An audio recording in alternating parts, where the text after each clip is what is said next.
അതായത് കൂടുതൽ അളവിൽ നസ്യം ചെയ്യേണ്ടി വരും.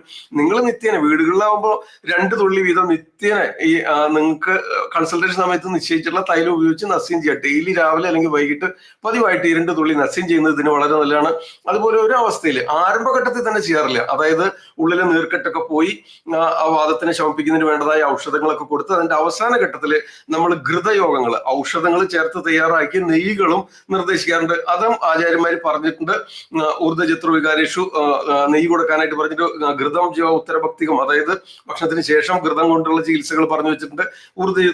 നമ്മുടെ കഴുത്തിന് മുകളിലേക്കുള്ള രോഗാവസ്ഥകൾ, അതുപോലെ കൈകളിലേക്ക് തോളുകളിലേക്ക് വരുന്ന രോഗാവസ്ഥ ആയതുകൊണ്ടും വാദം വർദ്ധിച്ചിരിക്കുന്നതുകൊണ്ടും ഘൃതങ്ങൾ ചേർത്തുള്ള യോഗങ്ങൾ നിശ്ചയിക്കാറുണ്ട്, നസ്യം നിശ്ചയിക്കാറുണ്ട്. അതുപോലെ ആവശ്യമായിട്ട് വന്നാൽ ശിരോവസ്തി, തൈലധാര, ശിരോപിജു ഇത്തരം ചികിത്സാ രീതികളും, അതുപോലെ ഇവിടെ നീർക്കെട്ട് കൂടുതലായിട്ടുണ്ടെങ്കിൽ ഹോട്ട് ഫെർമെന്റേഷൻ, നമ്മൾ കോലകുൽത്താതി ചൂർണ്ണക്കിഴി, കൊട്ടൻ ചുക്കാതി ചൂർണ്ണക്കിഴി, അതുപോലെ കൊട്ടൻ ചുക്കാതി ലേപനങ്ങൾ, ഉപനാഹങ്ങൾ ഒക്കെ നിർദ്ദേശിച്ചു.